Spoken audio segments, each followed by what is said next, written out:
Des posters, des cartes postales. Dans le quartier des Halles à Paris, l'art est reproduit sous toutes ses formes, avec en tête de gondole des peintures incontournables. Mais au fait, qui est l'auteur de celle-ci? Cette image, vous l'aviez déjà vue quelque part? Tout à fait. Très bien. Je ne peux pas vous dire où, mais je sais que je la connais. C'est une image qui vous est familière quand même? Oui, j'ai déjà vu, oui. Ouais, et le nom du peintre? Aucune idée. Vous savez comment il s'appelle? Non, attends, je vais dire une bêtise, alors j'ai mieux m'abstenir.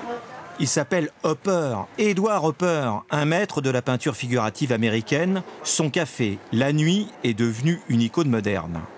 Hopper distille des valeurs et un imaginaire qui est par exemple le nôtre à propos de l'Amérique, de cette Amérique des années 40, de cette Amérique que le cinéma a contribué à nous faire rêver, fantasmer, imaginer, qui est celle des gangsters.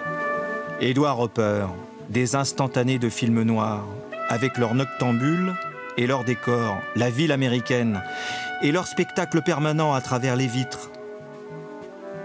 Alfred Hitchcock reconnaissait tout ce qu'il devait à Hopper.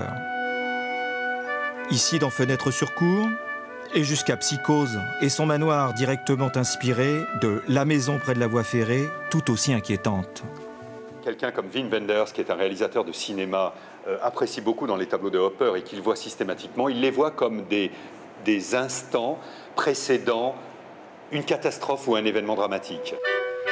Chez Hopper, tous les scénarios sont envisageables quand une séduisante secrétaire côtoie son patron à son bureau.